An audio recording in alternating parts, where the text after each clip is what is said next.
Hello, good day. We have a new unit from Team Hilas. So this unit is a Nissan Roox, or if made by or assembled by Suzuki, it is called Suzuki Palette. So we'll review the unit now. So there we have an original spoiler for the unit from Japan.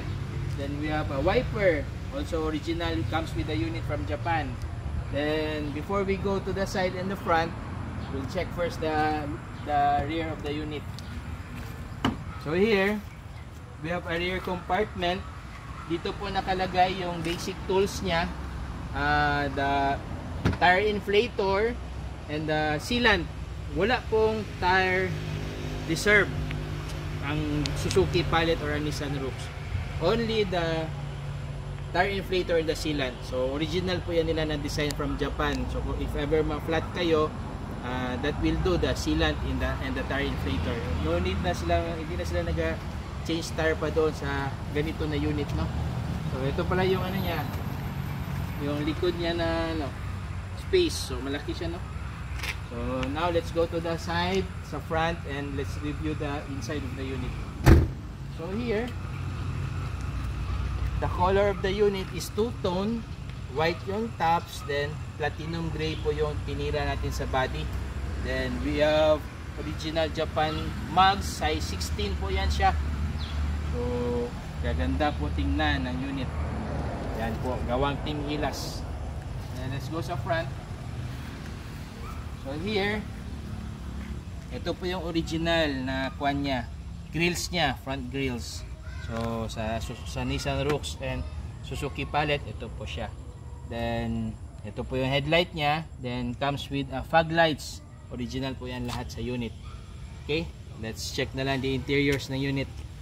By the way, yung side mirror po ni Nissan Roox or ni Suzuki Palette is auto fold po siya. So natitiklop po yan siya, no? Then bago tayo papasok, here comes the good part. Yung door nito, controlled by the remote key. Pwede po yan natin i-open gamit lang yung remote, no? Long press lang po natin. Yun. Ito siya. Same pa rin pag close nyan, controlled by the remote key pa rin. So, here comes the interior. Yun, no? So, sa passenger side, kalaki yung leg room niya dyan, no? Yung leg space niya. So, very comfy po ito. Travel, long travel, city drive, pati yung kisame niya. Taas po yan, so hindi siya mainit. Detailing done na po pala ito na unit, no, from Team Hilas. So let's check the cockpit and dashboard niya. So ito, explain ko lang po ito sa inyo, guys, no, yung conversion ng Team Hilas sa itong dashboard, back to stock lahat. Ibig sabihin, kung ano yung nabubuksan sa original, like this one, nabubuksan steel pa rin ito, saka yung dito niya. So as observed kasi sa ibang conversion, ito nagiging ano na ito, no, kinokondemn na nila or hindi na ito mabuksan sa iba. But here sa Team Hilas, we see to it that back to stock po yan lahat.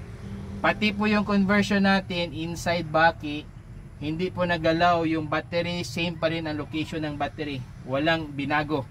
So this unit is a push start button na pagpaandar niya, no? Yun. As you can see, no check engine.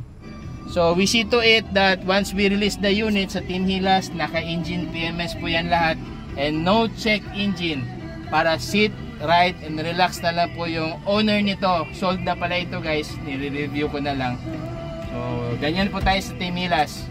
So for orders, same ito na unit, day 17, minivans, day 17 wagon or van, day 64, just please feel free to PM me. Okay? Thank you for watching.